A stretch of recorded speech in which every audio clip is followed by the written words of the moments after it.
Hello. आज के इस वीडियो में हम डिस्कस करेंगे कंप्यूटर इंजीनियरिंग और आईटी इंजीनियरिंग को बड़े ही डिटेल में। जैसे कि आप जानते हैं मैं राहुल हूँ, बट मैं केएल राहुल नहीं हूँ, यानी कि मैं अकेला हर काम नहीं कर सकता।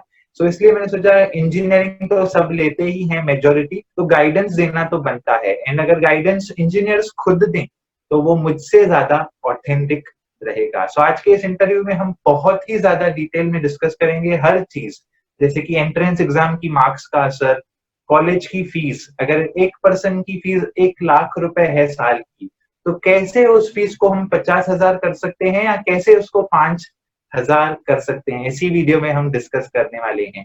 और सब्जेक्ट डिफरेंस क्या है, अगर कंप्यूटर और आईटी दोनों में से कुछ चूज करना है तो क्या चूज करें। अगर मार्क्स आपकी कंप्यूटर जितनी नहीं है, कंप्यूटर इंजीनियरिंग जितनी, तो आईटी मिलता है, तो उसका क्या फर्क होगा। उसी तरीके से इंजीनियरिंग के सब्जेक्ट्स क्या हैं, जॉब्स अपॉर्चुनिटी क्या है, अगर किसी को बाय चांस आगे पढ़ना है तो वो क्या प्रोसीजर है। तो ऐसी सारी चीजें इस वीडियो में हमने डिस्कस की है।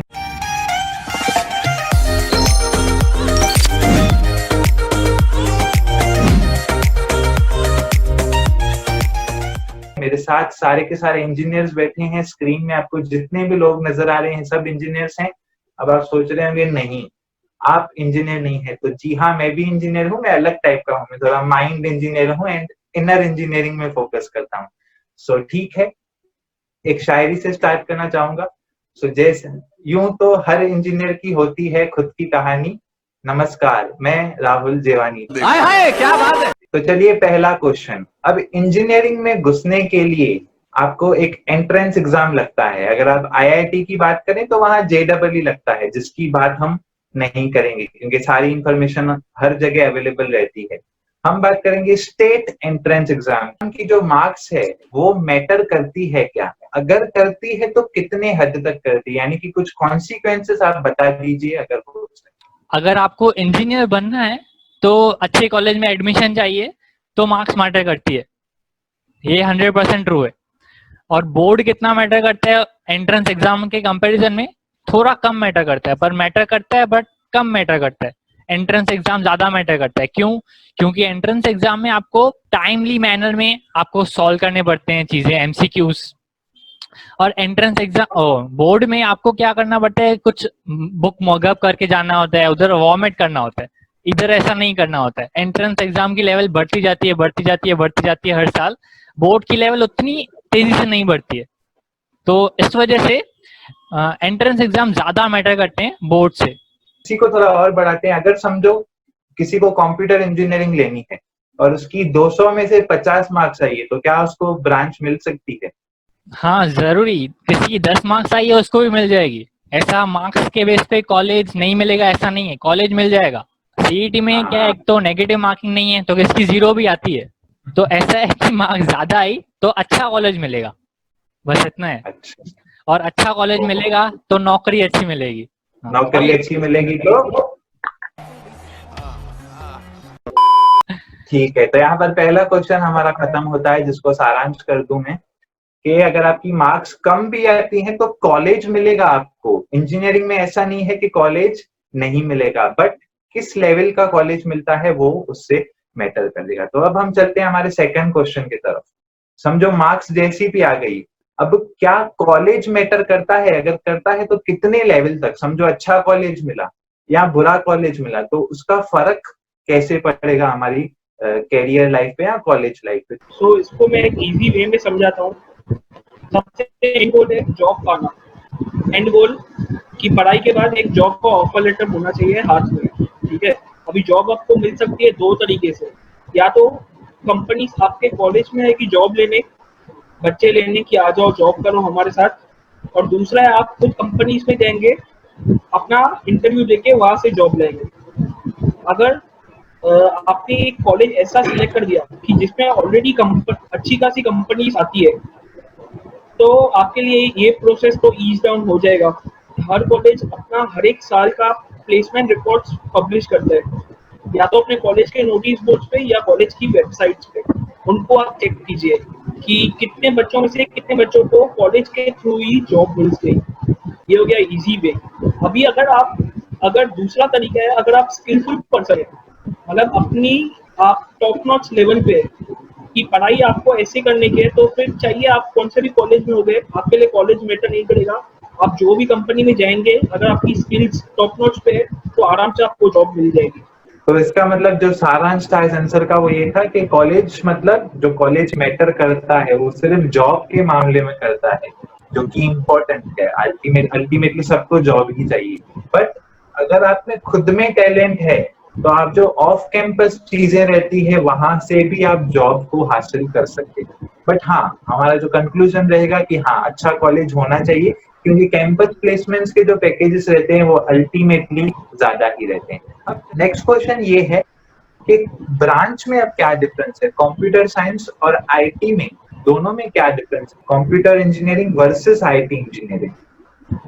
जो अभी आइडियली क्या है, मेन अभी जो हो रहा है करंटली, वो सिस्टम ऐसा चल रहा है कि मैं अप्लाई करता हूँ कंप्यूटर इंजीनियरिंग और आईटी इंजीनियरिंग में, जिसको मार्क्स मिल जाती है अच्छी, उसको मिल गया कंप्यूटर इंजीनियरिंग। जनरली कोई आईटी इंजीनियरिंग ले नहीं रहा, उसको दी जा रही है कि तेरी मार्क्स कम है भाई, तो तेरे को कंप्यूटर मिलेगी नहीं, तो आईटी ले ले।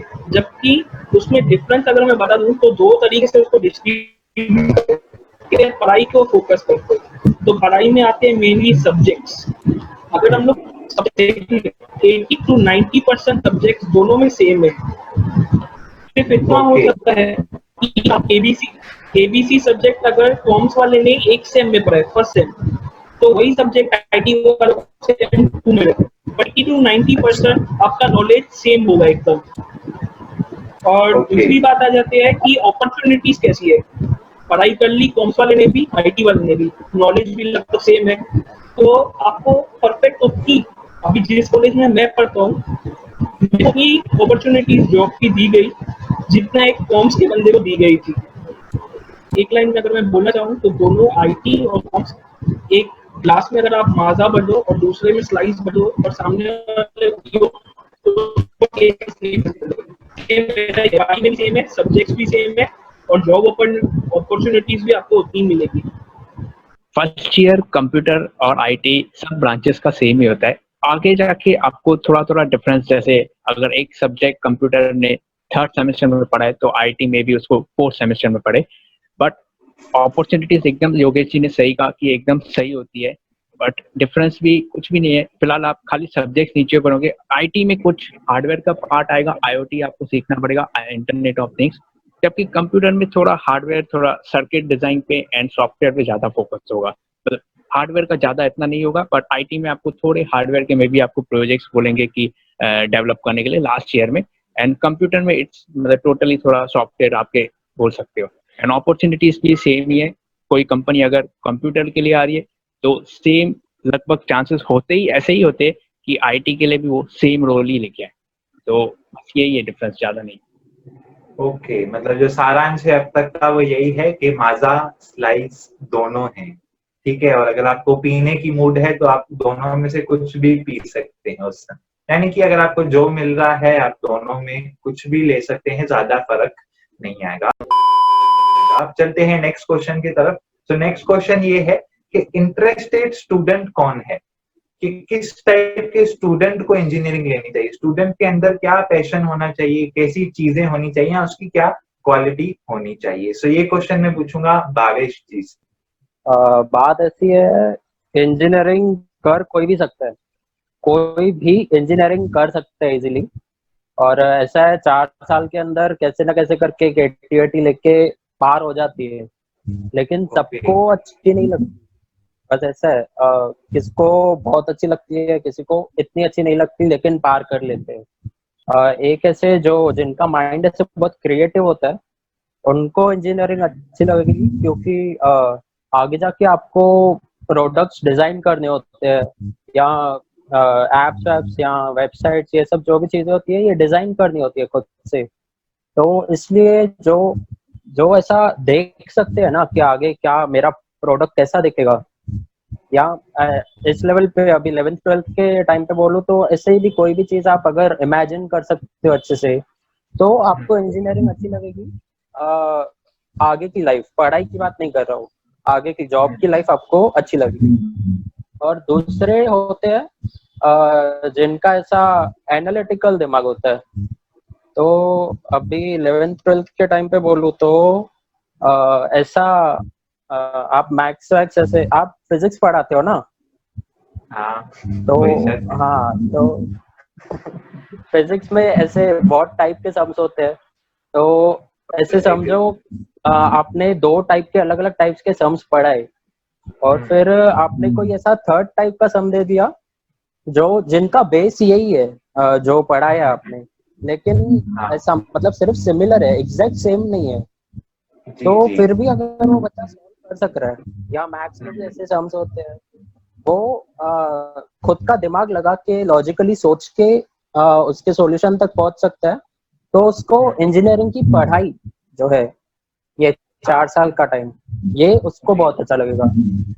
अच्छा, यानी कि जो कंक्लूजन था वो ये था कि अगर आपका क्रिएटिव माइंड है, मतलब आपको रट्टा मार आपका माइंड नहीं है, स्कूल फीडिंग वाला अगर आपका माइंड नहीं है, क्रिएटिव है, खुद से कुछ कर सकते हो, आगे का कुछ नया सोच सकते हो, इमेजिन कर सकते हो, जिसको हम इनोवेशन कहते हैं, अगर वैसा माइंडसेट है तो इंजीनियरिंग की जो लाइफ है वो सक्सेसफुल रहेगी।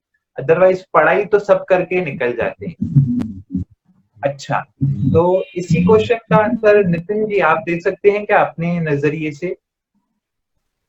जी ये बिल्कुल सही बात है कि इंजीनियरिंग कोई भी कर सकता है, बरोबर है, बट थिंग इज दैट कि आप जो भी फील्ड में जाओगे, जैसे कंप्यूटर इंजीनियरिंग या आईटी इंजीनियरिंग, तो उसमें आपको इन डेप्थ उनके जो सब्जेक्ट्स है, जैसे स्टार्टिंग फ्रॉम कंप्यूटर में आपको इंटरेस्ट होना चाहिए, लाइक कंप्यूटर में सॉफ्टवेयर वगैरह या कैसे बनते हैं, या वेबसाइट्स कैसे जो आप ऑनलाइन शॉपिंग के लिए यूज हो सकते हैं। तो ये सब बना कोई भी सकता है, एप्स एंड वेबसाइट, कोई भी, आप कॉमर्स वाले बंदा है तो कोई भी कर सकता है। बट इंजीनियरिंग में होता है कि जब आपके पास सामने कोई प्रॉब्लम है, जैसे कि शॉपिंग मैनेजमेंट में अंदर कोई सर्च फंक्शनैलिटी है, उसके हर एक के पीछे कोई बेसिक प्रॉब्लम होता है, एंड वो प्रॉब्लम को सॉल्व करना है, वो आपको इंजीनियरिंग उस कॉन्सेप्ट में अप्लाई करनी है। क्योंकि बेसिक अगर बैकएंड आपको पता है तो आपको कोडिंग सिर्फ आपको अप्लाई करके लॉजिक बस प्रॉब्लम को सॉल्व करना है। यानी कि वही बात कि प्रॉब्लम सॉल्विंग ही आपको करनी है, मतलब आपका कुछ ऐसा नहीं है जैसे टीचिंग प्रोफेशन है, टीचिंग में आपने न्यूटन्स के लॉ सीख लिए, बस वही आपको जिंदगी भर सिखाते जाना है, खाली स्टूडेंट्स की बैच चेंज होती जाएगी। जबकि इंजीनियरिंग एकदम ऑपोजिट है, आपको खुद से creativity, innovation, problem solving abilities को डेवलप करना है। तो हम चलते हैं नेक्स्ट क्वेश्चन की तरफ। अब सब्जेक्ट्स कैसे हैं? अब इंजीनियरिंग तो कह दिया कि कंप्यूटर इंजीनियरिंग है, आईटी इंजीनियरिंग है, बट अंदर क्या है, लाइक सब्जेक्ट क्या है? तो मनोज जी कुछ आप थोड़ा बता सकते हैं सब्जेक्ट्स के बारे में, थोड़ा ओवरव्यू 4 साल के सब्जेक्ट्स के बारे में सिर्फ। हाँ राहुल, अभी सब्जेक्ट का अभी जैसे ड्यूरेशन होता है 4 साल का। पहला साल तो सबके लिए कॉमन होता है, हर एक ब्रांच के लिए। आप कोई भी हो, कंप्यूटर इंजीनियरिंग हो, आईटी हो, इलेक्ट्रिकल हो, जो भी हो, सबके लिए कॉमन होता है। कॉमन सब्जेक्ट्स पढ़ते हैं हम लोग, फिजिक्स, केमिस्ट्री वाले, अप्लाइड फिजिक्स, ये सब। तो ये जो एबिलिटीज है ना आपकी, प्रॉब्लम सॉल्विंग की, जो इन्होंने कही, इनोवेटिव क्रिएशन, ये सब आप डेवलप कर सकते हो। आपको मतलब इच्छा होनी चाहिए कि आपको ये सब करने का है। बाकी ये स्किल्स अगर आपको पूरी तरह से नहीं आते हैं अभी स्टार्टिंग में, तो ऐसा नहीं कि आप कर ही नहीं पाओगे कुछ भी। आप ये अपने 4 साल के पीरियड में अच्छे से सब कुछ डेवलप करो, आपको सब सिखाया जाएगा। तो अभी जैसे फर्स्ट ईयर में तो बता दिया कंप्यूटर से रिलेटेड, तो अच्छा वाला सब्जेक्ट सिर्फ प्रोग्रामिंग लैंग्वेज होता है, सी, उसका। फिर आता है आपका सेकेंड और थर्ड ईयर, वो होता है सबसे क्रूशियल आपके इंजीनियरिंग का। उसमें क्या क्या सीखते हो आप, जैसे कि डेटा स्ट्रक्चर्स हुआ, एल्गोरिथम्स हुआ, ओएस हुआ। एसपीसीसी में आपको क्या कंपाइलर क्रिएशन सिखाते हैं, मतलब जैसे प्रोग्रामिंग लैंग्वेजेस, आपका कंप्यूटर अपना हार्डवेयर लेवल पे कैसे बात करता है, उसकी प्रोग्रामिंग वो एसपीसीसी और सीओए में करते हैं। Okay okay. तो जैसे ये और भी छोटे मोटे सब्जेक्ट्स होते हैं उसमें सेकेंड और थर्ड ईयर में। जैसे दूसरा एक और मेजर हुआ, जैसे वेब टेक्नोलॉजी वाले सब्जेक्ट होते हैं, जिसमें आप सीखते हो कि वेबसाइट कैसे क्रिएट करने का, उनको स्केल कैसे करने का। मतलब अभी आपका वेबसाइट समझो 1-2 यूजर यूज कर रहे, लेकिन 100 यूजर जब यूज करने जाएंगे तभी आपकी सिचुएशन अलग होती है वेबसाइट की।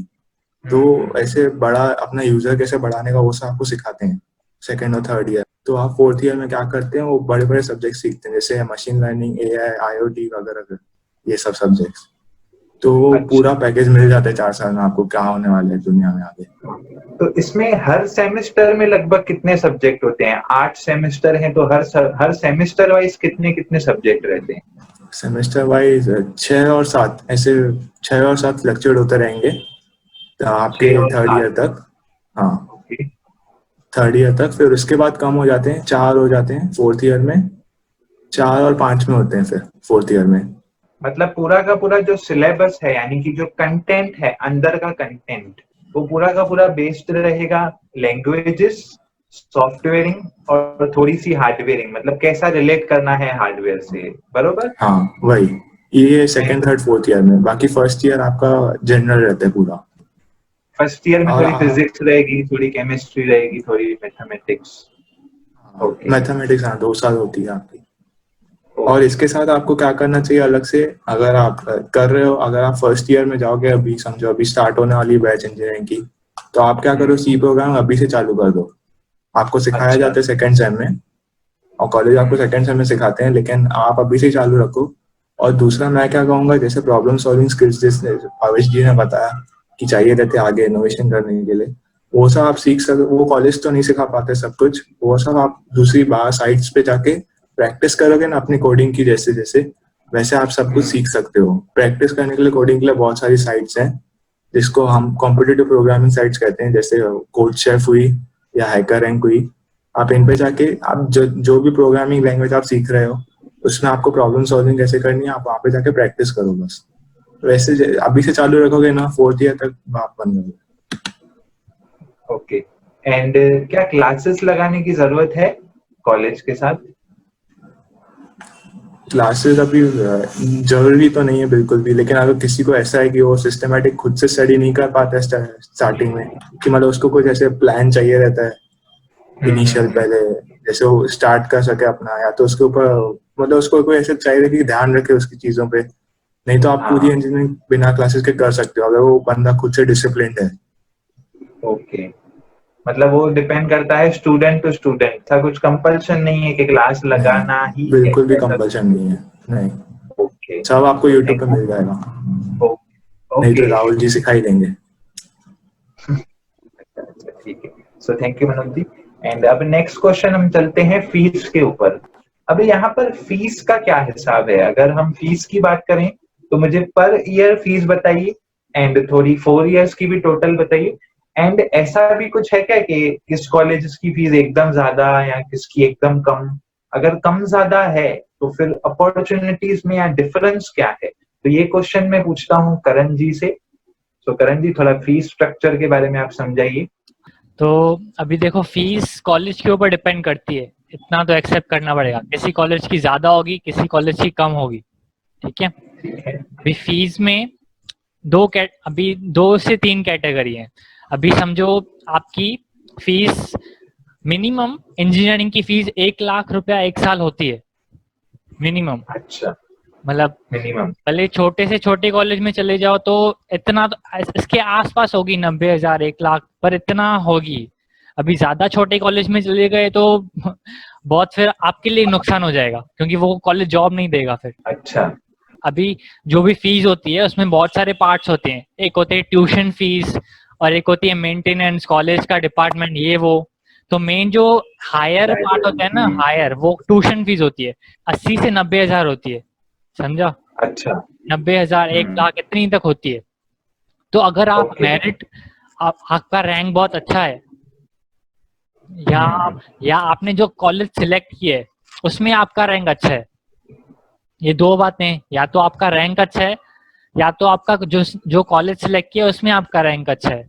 अभी जिसमें अभी जो कॉलेज में आपका रैंक अच्छा है, मतलब आप टॉप समझो 5 या 10 परसेंटाइल में आते हो कॉलेज में। अभी कॉलेज में समझो 100 लोगों ने एडमिशन ली, उसमें से आप टॉप 5 या टॉप 10 में आते हो, तो आपकी फिर थोड़ी फीस कम हो जाती है वो कॉलेज में। अच्छा, कम हो जाती है। हाँ, वो कम, मतलब वो जो ट्यूशन फीस थी ना, वो बोलता है कॉलेज मैं तुम्हारी दे देता हूँ। अच्छा, मतलब वो 80-90,000 वहीं से कट हो जाते हैं डायरेक्ट। हाँ बरोबर।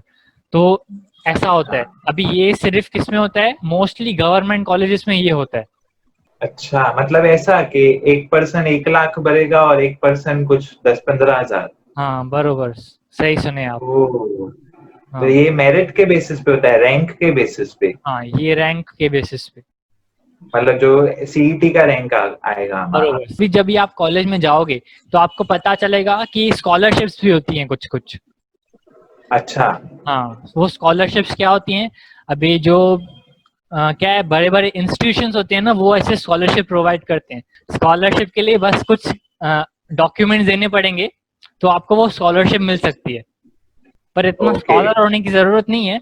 हम्म। हाँ, अभी ये स्कॉलरशिप्स होती हैं, ये चारों साल आप ले सकते हो। मतलब पहले साल आप लोगे तो आपकी फीस 1 लाख से 50 हजार भी हो सकती है। अच्छा, चारों साल, हर साल हम ले सकते हैं? हाँ, पहले साल आपने लिया, फिर दूसरे साल भी वही डॉक्यूमेंट सबमिट करो, वही स्कॉलरशिप मिलेगी। ऐसे ऐसे स्कॉलरशिप मतलब अप्लाई करना है? हाँ, अप्लाई करना है, क्योंकि क्या है, ऐसे पेड़ पे तो नहीं उगते हैं। वो तो है। ये अभी समझो, आपका उधर रहन सहन, अगर आप हॉस्टल ले रहे हो तो वो भी इंक्लूड हो जाएगा आपकी कॉस्टिंग में, आपके घर वाले देंगे, तो वो भी इधर मैं फीस में एज ए काउंट कर लाऊं। ठीक है, तो 1 लाख पकड़ लो हॉस्टल फीस, एक पर साल ईयर? की, एक साल की। ओके ओके, समझा समझा। ठीक है, तो इस तरीके से हमको फीस का स्ट्रक्चर अब समझ गया, यानी कि फीस में भी रेंजेस हैं काफी सारी, और अगर आप स्कॉलरशिप या मेरिट आपका अच्छा है तो आप काफी हद तक फीस को एडजस्ट कर सकते हो। नेक्स्ट क्वेश्चन हम चलते हैं जॉब की तरफ। अब जॉब का कैसा हिसाब है, यानी कि किस तरीके से अप्लाई करनी है, क्या प्रोसेस है, कंपनीज आती हैं तो क्या होता है? तो मैं चाहता हूँ भावेश जी पहले आप समझाइए, फिर नितिन जी आप थोड़ा सा इसमें ऐड कीजिए, यहाँ जैसे भी कुछ मिस हो गया रहे तो अभी पैसे की बात करते हैं। इंजीनियरिंग में दूसरे जॉब से ज्यादा पैसा है, ये बोला जा सकता है। दूसरे जो जॉब्स होते हैं, जो भी बैचलर्स डिग्री है या कोई कोई मास्टर्स डिग्री भी है, जैसे एमकॉम, एमएससी, ऐसे जो डिग्रीज है, उनके कंपैरिजन में ज्यादा लोगों को पैसे अच्छे मिलते हैं इधर इंजीनियरिंग में। जैसे बोला जाए तो अगर उन जॉब्स में 100 में से 1-2 लोगों को अच्छे पैसे मिल रहे हैं, तो इंजीनियरिंग में 100 में से 70-80 लोगों को मिलेंगे। और अच्छे पैसे का मतलब है लगभग 30 से 35 हजार। इंजीनियरिंग में वैसे इससे ज्यादा बहुत पैकेजेस मिलते हैं, लेकिन वो सबको नहीं मिलते हैं। तो एवरेज जो मिलते हैं मंथली 30-35 हजार मिल जाते हैं लगभग सबको। कुछ लोग फिर भी शायद नहीं मिलते उनको, तो वो बाहर से जाके अप्लाई करते हैं, वरना नहीं तो कॉलेज के कैंपस के अंदर आपको अच्छा सैलरी मिल जाता है यूजुअली। तो अभी कंपनीज होती है वो 2 टाइप्स की होती है, एक होती है प्रोडक्ट बेस्ड और एक सर्विस बेस्ड। तो प्रोडक्ट बेस्ड का मतलब क्या होता है कि कंपनी का खुद का ही एक प्रोडक्ट है। समझो एक पेटीएम है जैसे, तो वो एक प्रोडक्ट बेस्ड कंपनी है, उनका अपना प्रोडक्ट है, वो अपने ही प्रोडक्ट के आजू बाजू काम करते रहते हैं।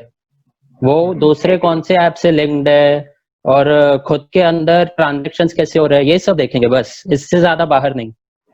और सर्विस बेस्ड कैसी होती है, जैसे दूसरे जो प्रोडक्ट बेस्ड कंपनीज है उनको उनका काम करने में हेल्प करती है, उनको सर्विस देती है। तो कैसे हो गया, समझो अभी अपनी टीसीएस है, टाटा कंसल्टेंसी सर्विसेज, ये ऐसा बहुत फेमस नाम है, टाटा सबको पता होगा। तो वो एक सर्विस बेस्ड कंपनी है। वो उसके पास अलग अलग टीम्स है, अलग अलग कंपनीज को हेल्प करने के लिए। तो आप अगर एक सर्विस बेस्ड कंपनी में जाते हो तो आपको पता नहीं है कि आपको कौन सी जॉब मिलने वाली है, अंदर जाके कौन सा प्रोजेक्ट मिलेगा। लेकिन समझो आप पेटीएम के अंदर जा रहे हो तो आपको पता है कि पेटीएम का ही कोई ना कोई पार्ट मिलेगा आपको। कोई कोई कंपनी जैसे कोई कैटेगरी करके या क्राइटेरिया करके आती है कि 60% होना चाहिए, 70%, तो आपको मिनिमम इतना तो होना ही चाहिए कि आप फर्स्ट राउंड खाली एलिजिबिलिटी उनकी मीट करें। एंड ये बात भी है कि प्रोडक्ट बेस्ड ज्यादा अच्छी कंपनियां रहती हैं एज कंपेरिजन टू क्लाइंट के लिए, बट इनके कैसे कि कुछ एडवांटेजेस भी कुछ डिसएडवांटेजेस सब है एक्चुअली। ऐसे नहीं है कि प्रोडक्ट बेस में भी अगर आपको जाओगे तो सैलरी ज्यादा मिलेगा या क्लाइंट में ज्यादा मिलेगा, ऐसा कुछ नहीं होता है। आपके रोल के ऊपर है, आपका जैसा रोल होता है आपके साइड उस पर भी पगार की डिपेंड होती है। अच्छा एकेडमिक्स कीजिए और अपना बेसिक स्ट्रॉन्ग रखिए, आपको डेफिनेटली सामने से जॉब भी आ सकता है। अगर आपने कुछ गुड एकेडमिक्स, गुड नॉलेज है आपके पास, गुड आपका प्रोफाइल है, तो आप डेफिनेटली, ये बहुत ही इंपॉर्टेंट है कि आप फोकस करें अपने थोड़ा एकेडमिक्स बेसिक स्ट्रॉन्ग रखें। जो आपको पढ़ाई में है आप उसको डेप्थ में थोड़ा सा इंट्रोडक्शन कीजिए, इंट्रो पढ़िए या कैसे थिंग्स हो रही है, एंड अलग अलग एक्टिविटीज में पार्टिसिपेट कीजिए, सो दैट जब भी आपका जॉब जब आएगी at the end, at the last पे, तो आपको नॉलेज भी देखेंगे एंड आपका एकेडमिक्स। सो इसका मतलब जो सारांश है अब जॉब सेक्शन का वो ये है कि इंजीनियरिंग की है तो कहीं ना कहीं जॉब मिलेगी ही मिलेगी, और रेस्ट जो भी है उनसे तो कम से कम ऊपर ही मिलेगी सैलरी भी। अगर कैंपस प्लेसमेंट होता है तो बहुत अच्छी बात है। कैंपस प्लेसमेंट में कोई छोटी कंपनी आती है या कुछ और हो जाता है तो आप नॉलेज अगर डेवलप्ड है तो आप वही नॉलेज कहीं बाहर भी अप्लाई कर सकते हैं। अगर रिजेक्शन भी होता है तो आप दूसरे जगह भी अप्लाई करके वही जॉब से कैसे भी करके आप फिर से एक नई शुरुआत फिर से भी कर सकते हैं। अब आज का लास्ट क्वेश्चन, आगे की पढ़ाई। अब मेरे हिसाब से अगर मैं देखूं, अगर मुझे अच्छा पैकेज मिल रहा है ग्रेजुएशन तक ही, तो मैं तो नहीं चाहूंगा कि आगे भी पढ़ाई करूं, बट ठीक है, किसको रह सकता है फर्दर स्टडीज का। तो हाँ, करण जी हंस रहे हैं, बट सही है, अगर पैसा मिल रहा है पहले ही तो फिर आगे मतलब किसके लिए पढ़े। अगर पहले ही अच्छा पैकेज मिल रहा है 8-10 लाख का, तो फिर आगे की मतलब मेरे लिए तो सही है। तो मनोज जी, फर्दर स्टडीज के लिए थोड़ा ऐसे रोशनी डालिए। हाँ जी, अभी फर्दर स्टडीज जैसा आप तो बोले जॉब में यहाँ पे अच्छा मिल गया तो रहने का यहाँ पे ज्यादा अच्छा रहता है, बट कोई होते हैं जिनको चाहिए कि यहाँ से बाहर की लाइफस्टाइल जीनी है। हाँ रहते हैं भाई, सब तरीके के रहते हैं, तो अभी उनके लिए क्या क्या तरीके हैं। अभी आपको इंजीनियरिंग के बाद तो आप इंजीनियरिंग जैसे कहते हैं बीई होता है या तो बीटेक होता है, हाँ बैचलर्स होता है इंजीनियरिंग में या तो टेक्नोलॉजी में। उसके आगे क्या हो सकती है, मास्टर्स होती है टेक्नोलॉजी में। तो अभी आपको एमटेक अगर करनी है तो आपको एमटेक अभी इंडिया में आपको आईआईटीज में करनी पड़ती है, आईआईटीज। तो उसके लिए आपको अगर 4 साल के बाद आपको एक गेट का एग्जाम देना पड़ता है, अगर आप उसमें टॉप 500 या टॉप 1000 में रहे ना, वो देते लाखों लोग हैं, 10 लाख 12 लाख लोग देते हैं वो सब।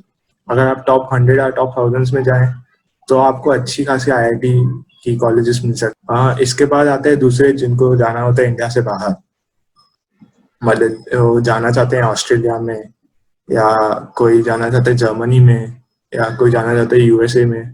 तो अभी उनके लिए भी तो नहीं तरीका जाना चाहता है ना कोई? नहीं कोई नहीं जाना चाहता है। कंफर्म कर रहा था। चाइना नहीं, सिंगापुर जाते हैं लोग, सिंगापुर पढ़ने जाते हैं। वो चाइना में नहीं आता जाना है, है बस, चाइना वो चाइना नहीं आता है। अभी आपको अगर ये सब बाहर कंट्रीज में जाने का है तो एक एग्जाम होता है उनका, जीआरई का एग्जाम होता है।